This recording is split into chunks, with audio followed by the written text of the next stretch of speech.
Bismillahirrahmanirrahim. Assalamualaikum warahmatullahi wabarakatuh. Alhamdulillah wassalatu wassalamu ala Rasulillah wa ala alihi wa ashabihi wa man walah.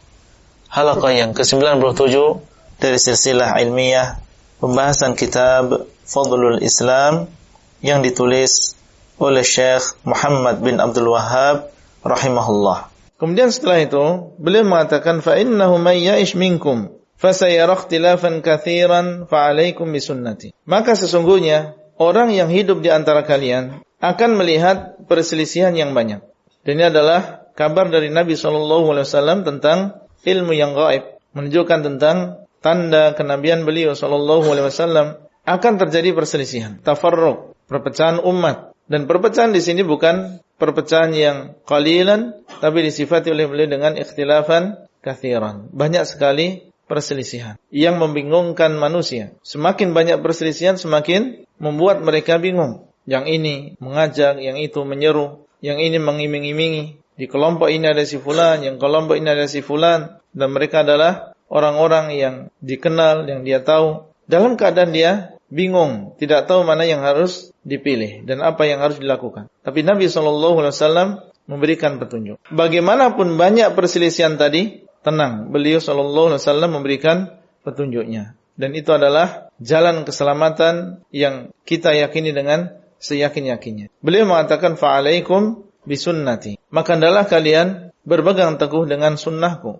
Ini adalah jalan keluarnya. Kalau terjadi perselisihan yang banyak, maka tidak usah kita kemana-mana. Jalan keluarnya adalah dengan berpegang teguh dengan sunnah Rasulullah SAW. Dan sunnah beliau maksudnya adalah agama beliau, yaitu berpegang teguh dengan Islam. Islam yang murni yang dibawa oleh Nabi SAW. Maka inilah jalan keluar. Bukan jalan keluarnya seperti yang dilakukan oleh sebagian, mengatakan bahwasanya semua jalan-jalan tadi adalah benar. Silakan antum mau mengambil yang ini atau yang itu, semuanya adalah benar. Atau jalan keluarnya, nata'awanu fima tafaqna wa ya'dhuru ba'duna ba'dan fima ikhtalafna. Jalan keluarnya adalah kita saling memberikan udzur satu dengan yang lain di dalam apa yang kita perselisihkan. Tidak usah mengatakan bahwasanya itu adalah aliran sesat, tidak usah mengingatkan manusia bahwasanya adalah aliran yang tidak benar. Sudahlah, kita saling memberikan udzur satu dengan yang lain. Dengan demikian kita akan bersatu. Ini seakan-akan itu adalah solusi. Banyak orang yang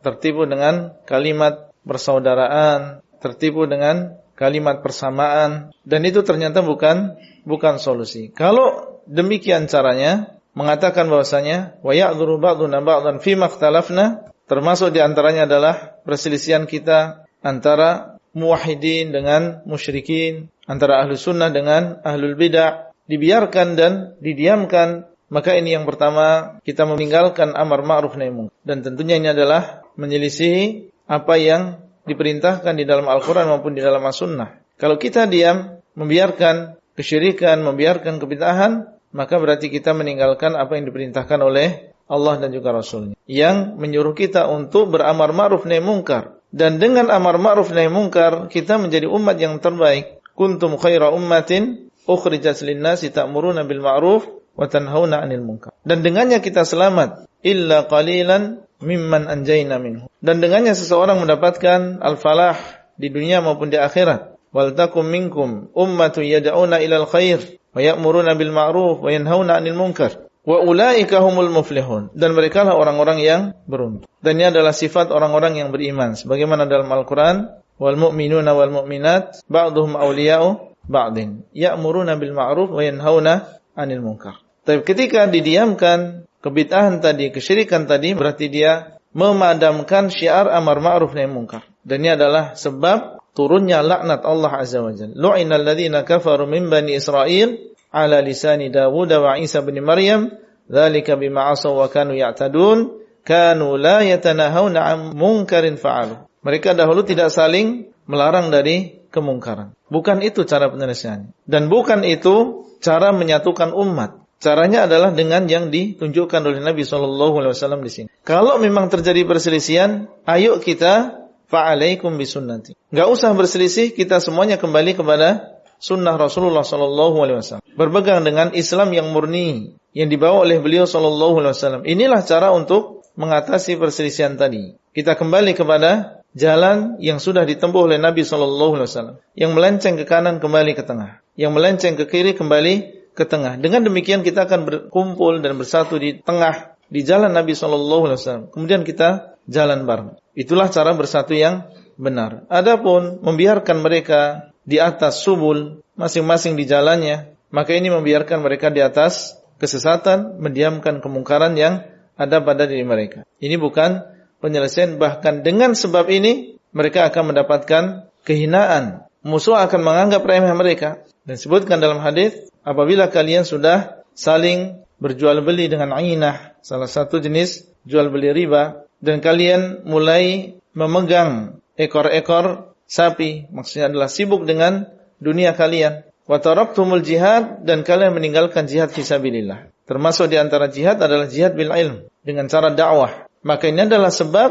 Allah SWT akan menjadikan, menguasakan kepada kalian dhullan, yaitu kehinaan. Karena tidak ada amar ma'ruf nahi munkar, maka kita akan diliputi oleh kehinaan, kerendahan, dan Allah tidak akan mengangkat kerendahan dan kehinaan tadi sampai kalian kembali kepada agama kalian. Kembali setelah sebelumnya kalian menjauh dari jalan yang lurus yang ditempuh oleh Nabi SAW. Kembali kepada jalan yang lurus. Kembali kepada Islam yang murni. Itulah cara bersatu.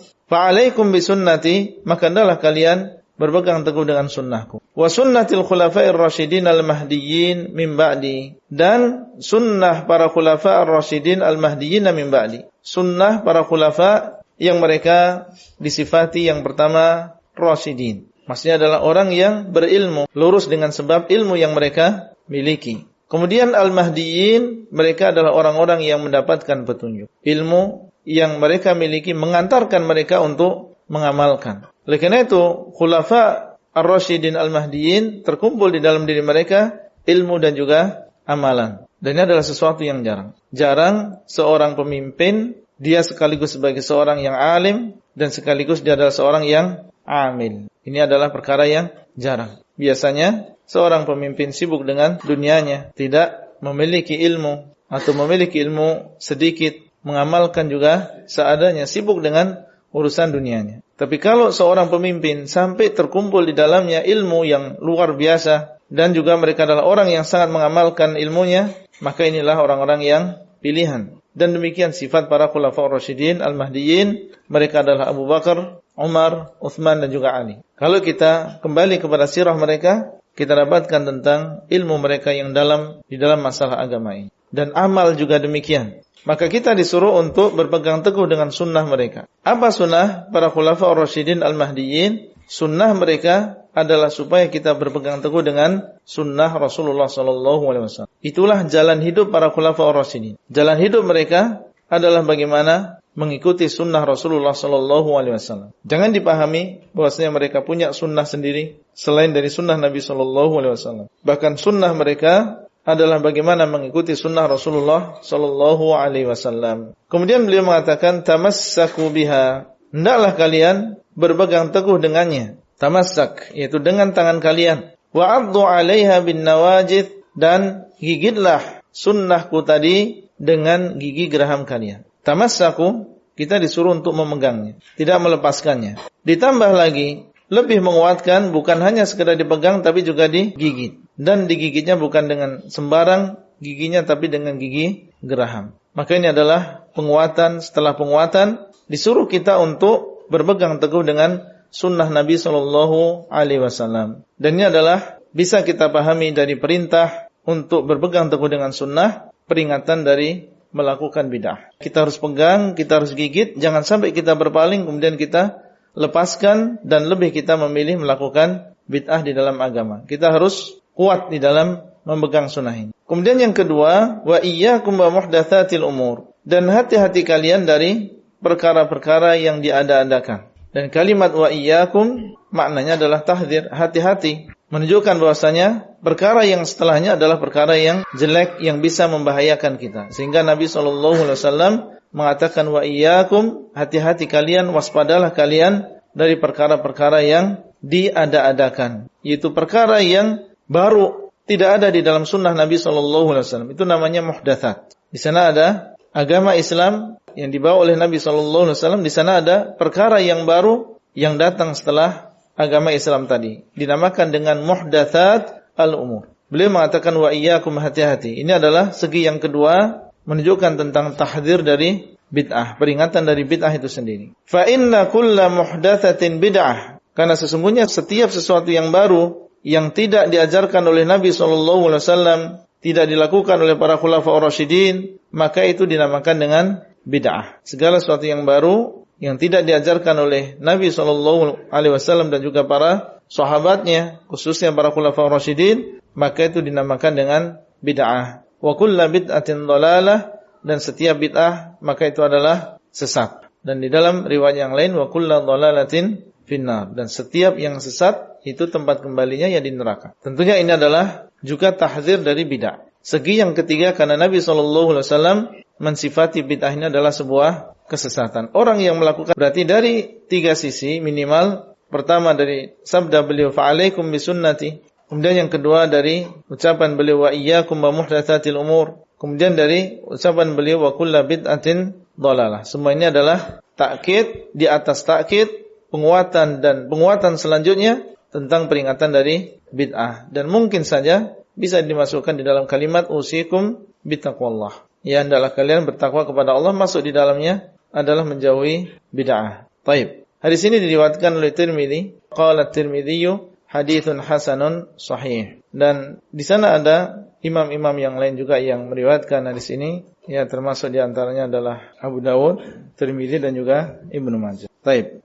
Itulah yang bisa kita sampaikan pada halaqah kali ini. Semoga bermanfaat dan sampai bertemu kembali pada halaqah selanjutnya. Wassalamualaikum warahmatullahi wabarakatuh. Abdullah Rai di kota Jember.